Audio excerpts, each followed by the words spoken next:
तो अभी अनुज आपने देखा होगा, इतना ज़्यादा फेमस है हॉलीवुड में, बॉलीवुड में आईवी ड्रिप्स। क्या है ये? मैं फर्स्ट टाइम सुन रहा हूँ ये। Now because they are fed up with the artificial looking faces. TRP के बारे में तो काफी सुनने में आता है, तो और क्या क्या ट्रीटमेंट है रीजनरेटिव एस्थेटिक में?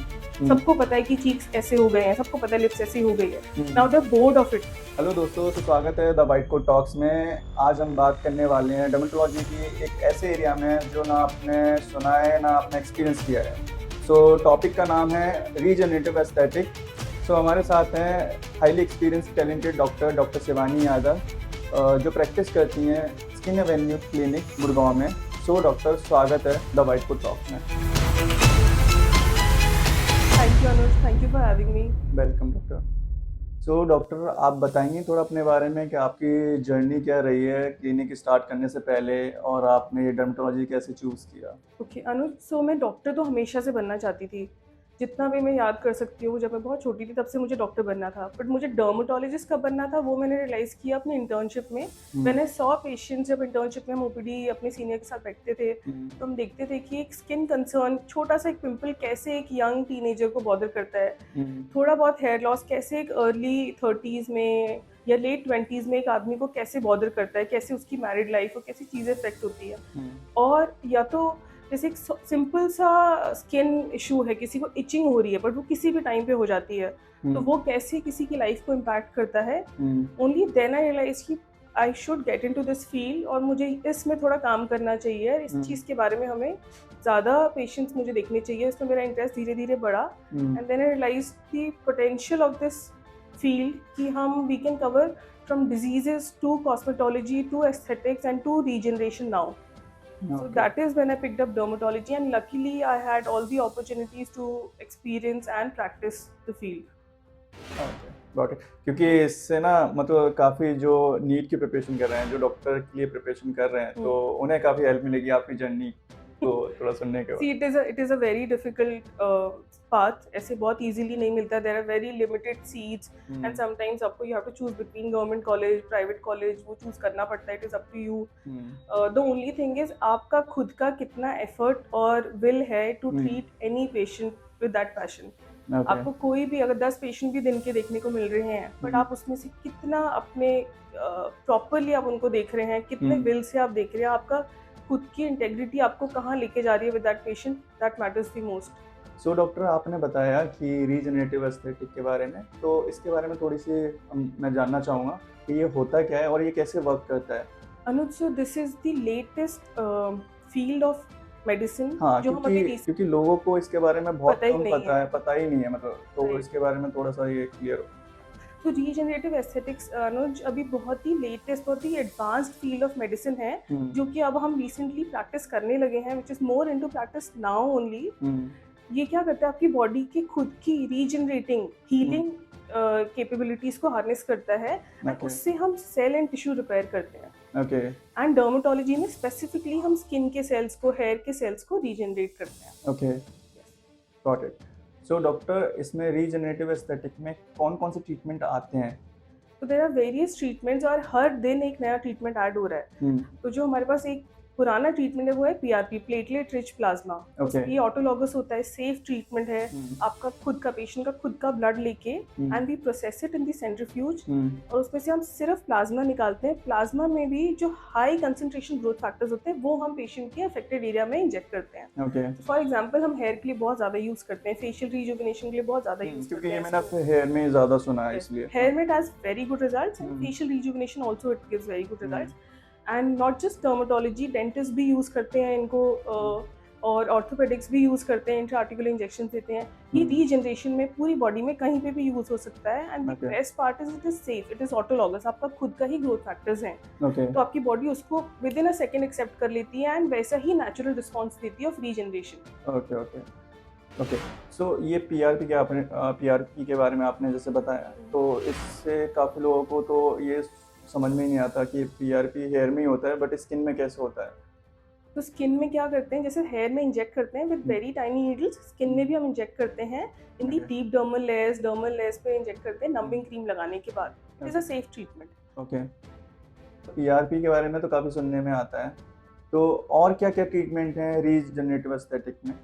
हमारे पास और बहुत ज़्यादा न्यू ट्रीटमेंट्स हैं like exosomes which is also highly effective, stem cell treatment होता है, PDRNs है जो आजकल बहुत फेमस है, salmon sperm facial, and we have stem cell treatment, IV NAD plus drips हैं जो बहुत ज़्यादा रीजनरेटिव एस्थेटिक्स में हेल्प करता है, and also we have cytokine treatments, micro needling which was already there but abhi it is more into use along Okay. with other things. तो ये कुछ treatments हैं, every day एक new treatment add होता जा रहा है। जैसे जैसे मेडिसिन फील्ड हमारी एडवांस हो रही है, we are getting more refined molecules to use in regenerative aesthetics. इतने सारे आपने ट्रीटमेंट बताए, काफ़ी लोगों को तो पता ही नहीं इसके बारे में, मतलब मैं तो फर्स्ट टाइम सुन रहा हूँ ये सारे ट्रीटमेंट के नाम।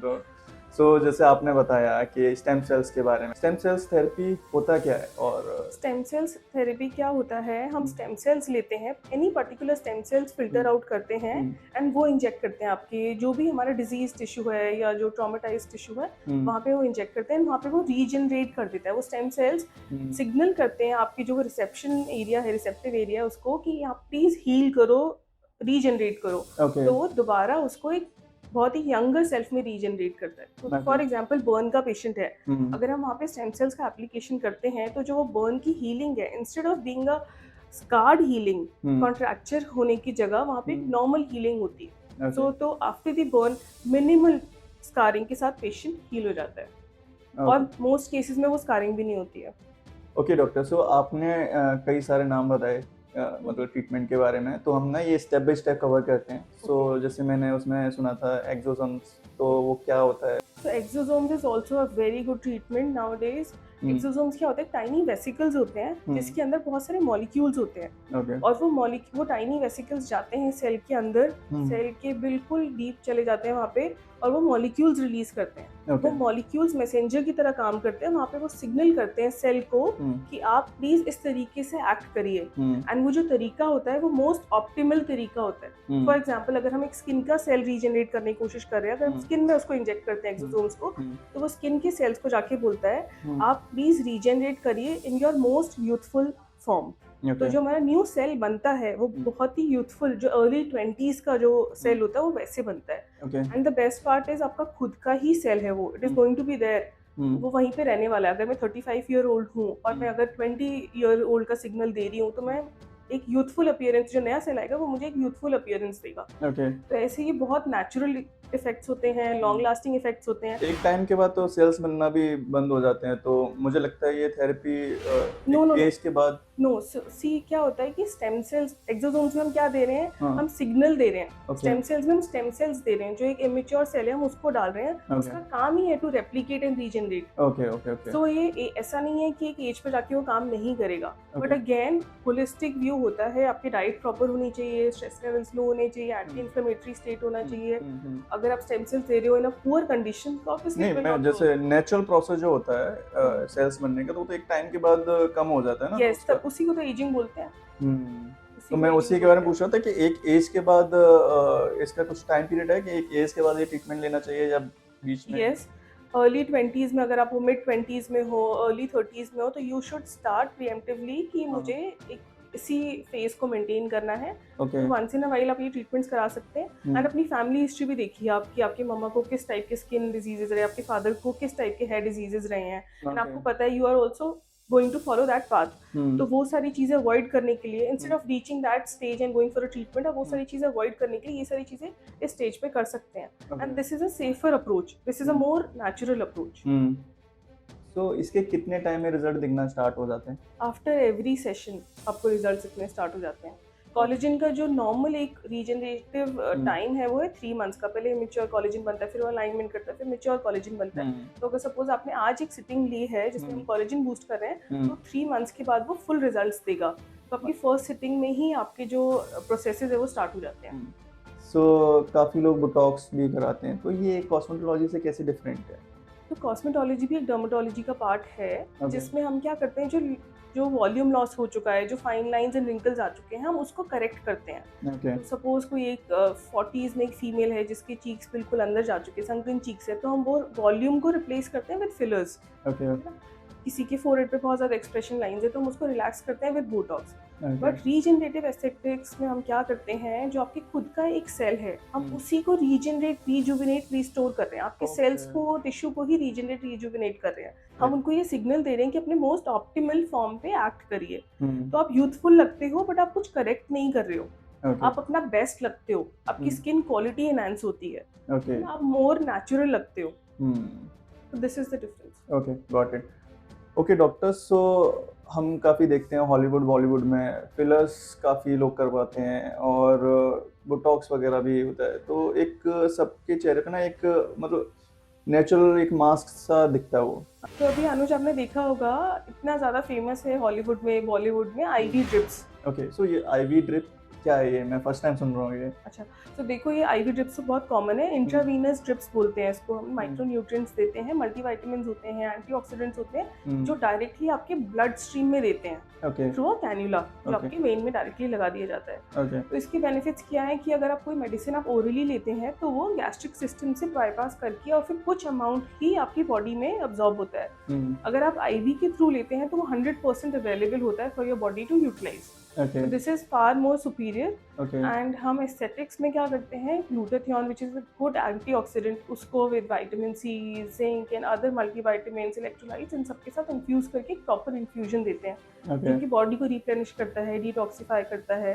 एंड ग्लूटाथियोन का एक साइड इफेक्ट है स्किन लाइटनिंग, वो उसमें हेल्प करता है। तो एक नेचुरल हेल्दी ग्लो आता है ऑल ओवर दी बॉडी, एक सिमिलर लुक होने लग गया है। हाँ, तो वो क्या होता है कि हम करेक्टिव फिलर्स करते हैं, बोटॉक्स करते हैं, वो एक एस्थेटिक्स होता है, उसको फॉलो करते हैं, that your nose should be of a particular shape, आपकी चीक्स का एंगल ये होना चाहिए, इतना प्रोट्रूजन होना चाहिए ऑफ योर चिन। तो उसको फिल इन करने के चक्कर में हम थोड़ा सा टुवर्ड्स अननेचुरल लुकिंग फेसेस जा रहे हैं। बट विद रीजनरेटिव एस्थेटिक्स हम क्या करते हैं, योर ओन खुद की जो स्किन है बस उसी को एनहांस कर रहे हैं, उसी की क्वालिटी को अपग्रेड कर रहे हैं हम। तो जो एजिंग का प्रोसेस है उसको हम ग्रेसफुल बना रहे हैं। This is the difference, and this is something that is going to come up abhi. All the people are going to shift to regenerative aesthetics now because they are fed up with the artificial looking faces. सबको पता है कि cheeks ऐसे हो गए हैं, सबको पता है lips ऐसी हो गई है। Now they are bored of it, और अब सब लोग एक natural graceful aging पे जाना चाहते हैं। हाँ, वो एक सोशल मीडिया का जो ट्रेंड चल रहा है उसके अकॉर्डिंग भी काफ़ी लोग इस रेस में चल रहे हैं। तो मैंने इसके साथ साथ ना हॉलीवुड में NAD+ के बारे में भी सुना है, तो इसका क्या रोल होता है? तो अनुज, NAD निकोटिनामाइड एडिनाइन डाइन्यूक्लियोटाइड एक ऐसा कोएंजाइम है जो आपके सारे सेल्यूलर प्रोसेसेस के लिए रिक्वायर्ड होता है, आपकी जीन एक्सप्रेशन के लिए रिक्वायर्ड होता है, एंड DNA रिपेयर में काफ़ी हेल्प करता है। It is a very good molecule जो हमारे ब्रेन फंक्शन को इम्प्रूव करता है, हमारे कॉग्निटिव एनहांसमेंट करता है, एंड ऑल्सो हमारे स्किन में एंटी एजिंग एलिमेंट की तरह काम करता है, ओवरऑल सेल्यूलर मेटाबॉलिज्म इम्प्रूव करता है। It is a very good molecule, and इसको हम थ्रू IV आपके ब्लड स्ट्रीम में देते हैं, प्रॉपर डोजिंग, एंड उसके बेनिफिट्स इमेंस हैं। जो हमारा आजकल हमारा because of the lifestyle and बहुत सारी चीज़ें, कैफीन एडिक्टेड है हम सब लोग, तो जो ब्रेन फॉगिंग होती है, ब्रेन क्लटर होता है, हम सोच नहीं पाते हैं एक टाइम के बाद, समझ नहीं पाते हैं, स्ट्रेस इतना ज़्यादा है, इन्फ्लेमेशन इतना ज़्यादा है। NAD is a wonderful molecule जो इन सारी कंडीशंस में बहुत ज़्यादा हेल्प करता है। एक कॉग्निटिव क्लियरेंस देता है, एक जो सोचने समझने की क्षमता है उसको इम्प्रूव करता है, ओवरऑल बॉडी में मेटाबॉलिज्म इम्प्रूव करता है, जो हमारे फैट्स, कार्ब्स होते हैं, लिपिड्स होते हैं, इन सबको यूटिलाइज बेटर वे में करता है। Energy levels are any day more better with NAD, and gene expression better होता है, DNA रिपेयर होता है, तो एंटी एजिंग एलिमेंट की तरह ये बहुत इमेंसली काम करता है। तो इसके कोई साइड इफेक्ट तो नहीं है, मतलब एक टाइम के बाद अगर हमने ये ट्रीटमेंट लिया फिर उसके बाद हमें इसके कुछ साइड इफेक्ट नहीं है, ऐसा तो कुछ एज सच कोई साइड इफेक्ट्स नहीं है। जैसे हम अगर हम लो फील कर रहे हैं, हमारी एनर्जी लेवल्स कम है, हम मल्टीविटामिन लेते हैं, वैसे ही हम NAD ले रहे हैं, जो कि विद एज डिप्लीट हो गया हमारी बॉडी में, बट हम उसका प्रॉपर कंसंट्रेशन, प्रॉपर डोजिंग में लेते हैं उसको। ये हम घर पे बैठ के नहीं कर सकते हैं, ये हम एक डॉक्टर की क्लिनिक में जाके उनके गाइडेंस के साथ ही एक प्रॉपर शेड्यूल में कराना होता है। मतलब इसका एक प्रॉपर प्रोसेस फॉलो करना पड़ता है। यस। ओके मैम, सो आपने अभी बोला था कि इससे एनर्जी लेवल भी बढ़ते हैं, तो ये क्या एथलीट भी इसे ले सकते हैं? Absolutely, it is very good for athletic people. Why? Because muscle recovery में भी हेल्प करता है ये, एंड एनर्जी लेवल्स तो बूस्ट पे रहते ही रहते हैं। तो मसल रिकवरी जो आप डे टू डे वर्कआउट करें उसको भी सपोर्ट करता है, आपके मेटाबॉलिज्म को सपोर्ट कर रहा है, एंड आपको एनर्जी दे रहा है for the entire process to function normally. तो जो आपका डे टू डे वर्कआउट है उसको इम्प्रूव कर रहा है, ये आपकी जो फंक्शनैलिटी है डे टू डे उसको इम्प्रूव कर रहा है, मसल रिकवरी में हेल्प कर रहा है। तो बहुत अच्छा ट्रीटमेंट तो है। ये तो नॉर्मल जैसे जो वर्कआउट करते हैं, जो रेगुलर जिम जाते हैं, तो उनके लिए भी बेस्ट ही है फिर। Yes yes, very good treatment. Okay okay, got it. Okay doctor, so आपने स्टार्टिंग में बोला था कि पीडीआरएन ट्रीटमेंट के बारे में, तो वो क्या है, उसका रोल क्या है? तो पीडीआरएन अनुज, जिसे आपने सुना होगा आजकल बहुत फेमस है, सामन स्पर्म फेशियल, है ना? ओके, तो हाँ। पीडीआरएन उसका एक साइंटिफिक नेम है, विच हम्म, स्टैंड्स फॉर पॉली डीऑक्सीराइबोन्यूक्लियोटाइड, जो हमारे डीएनए फ्रैगमेंट होता है। तो हम्म, ये जो फिश होती है सामन, उसके डीएनए फ्रैगमेंट्स ले लेते हैं हम, हम्म, एंड उसका डीएनए एंड ह्यूमन डीएनए बहुत ज़्यादा सिमिलर होता है। ओके तो आपकी बॉडी, ह्यूमन बॉडी उसको एक्सेप्ट कर लेती है, बायोकम्पैटिबल होता है, okay and that is injected into the skin. Okay. तो वो सेल्यूलर रिपेयर में काम करता है, आपकी हम्म, कोलेजन बूस्ट करता है, इलास्टिन बूस्ट करता है, स्किन क्वालिटी इनहांस करता है। हम्म, इसीलिए इसको एक स्पेसिफिक नेम भी दे दिया गया है, सामन स्पर्म फेशियल, क्योंकि उसका डीएनए फ्रैगमेंट हम यूज करते हैं to regenerate rejuvenate our tissue. Okay doctor, so आपने इतने सारे ट्रीटमेंट के बारे में बताया, तो और भी ट्रीटमेंट है इससे रिलेटेड? और हाँ जी, और भी बहुत सारे ट्रीटमेंट्स हैं जो रीजनरेटिव एस्थेटिक्स में आते हैं, जैसे कि साइटोकाइन ट्रीटमेंट्स। साइटोकाइंस क्या होते हैं हमारे, वो सिग्नल्स होते हैं, सेल्यूलर ओके। सिग्नल्स होते हैं, मैसेंजर्स की तरह काम करते हैं। ओके। बहुत ही स्पेसिफिक एक मॉलिक्यूल होता है, इंटरल्यूकिन इंटरफेरॉन, जो जाके आपके सेल को हम्म, एक मैसेज देते हैं to hmm, replicate in a particular manner, to heal in a particular manner. Okay तो आपके कोलेजन के पास जाके बोलते हैं कि आप न्यू कोलेजन बनाओ, ओके आपके इलास्टिन को बोलते हैं आप न्यू इलास्टिन बनाओ, तो आप इसमें एक बेटर रिजल्ट मिलता है। ओके तो साइटोकाइंस बहुत स्पेसिफिक होते हैं एंड बहुत ही एडवांस ट्रीटमेंट है। ओके और ऐसे ही हमारे पास होता है बायोस्टिमुलेटरी इंजेक्शंस होते हैं, जिसमें पीएलएलए यूज़ होता है, और काफ़ी ऐसी चीज़ें होती हैं जो खुद के कोलेजन को बूस्ट करती है। हम वो आपको प्लेस कर देते हैं in underneath your skin, surrounding collagen को वो स्टिमुलेट करता रहता है, ओके तो नया कोलेजन बनता रहता है ओवर टाइम। तो this is like a one time treatment जो आपने किया और आप 2 साल तक फ्री हो, क्योंकि आपका वो signal of forming a new collagen constantly जाता रहता है through that placed material. Okay, got it. And ऐसे ही माइक्रो नीडलिंग, जो एक थोड़ा पुराना ट्रीटमेंट है बट वो भी हम यूज़ करते हैं। तो मैंने माइक्रो नीडलिंग के बारे में पहले भी सुना है। माइक्रो नीडलिंग एक पुराना ट्रीटमेंट है ओके। जिसको हम अभी भी रीजनरेशन के लिए यूज़ कर रहे हैं। हम्म, इसमें ना टाइनी नीडल्स होते हैं जो हम आपके स्किन में इंजेक्ट ऐसे प्रिक करते हैं, हम्म, तो वो एक माइक्रो वूंड बना देते हैं, छोटी सी चोट क्रिएट कर देते हैं आपके। इससे पेन नहीं होता? नमिंग क्रीम के साथ करते हैं, ओके।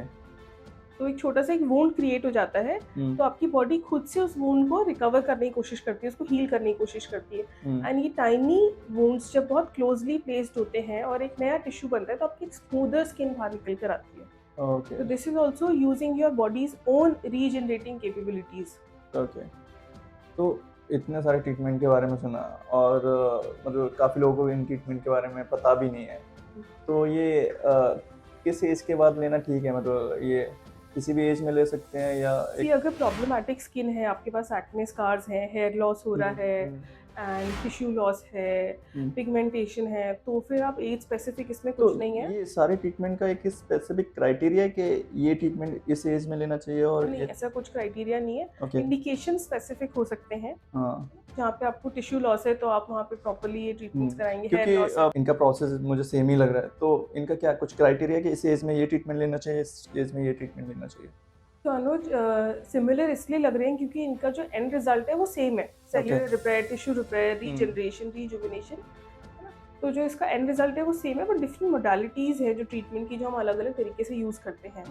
एंड ऑल्सो अगर इंडिकेशन है, अगर हमें रिक्वायरमेंट है, if there is a patient of scarring, तो वो किसी भी एज पे करा सकते हैं। If there is a patient of pigmentation, तो वो उसको किसी भी एज पे कर सकते हैं। But again, as a holistic approach, अगर कोई अर्ली 30s में है, लेट 20s में है, and they want to keep looking young, then they can preemptively start these treatments to maintain the skin quality जो अभी उनकी है उस पे, एंड एक यूथफुल अपीयरेंस के लिए। ओके।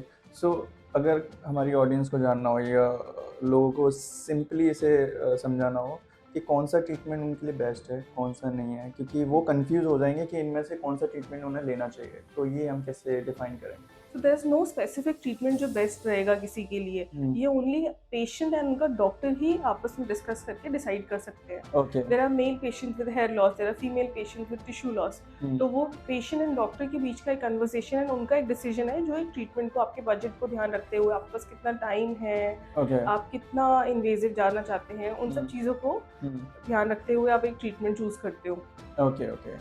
थैंक यू डॉक्टर, काफ़ी इंसाइटफुल ये सेशन रहा, हमारी ऑडियंस को काफ़ी इससे नॉलेज मिलेगी। एंड आपको अगर कोई भी क्वेश्चन और कोई भी अगर आपको क्वेरी हो तो आप कमेंट सेक्शन में आप अपना क्वेश्चन छोड़ सकते हैं। अगले एपिसोड में आपको इसके हम आपको आंसर करेंगे। एंड अगर ये एपिसोड आपको पसंद आए तो चैनल को सब्सक्राइब करें, फॉलो करें एंड शेयर करें। नमस्ते।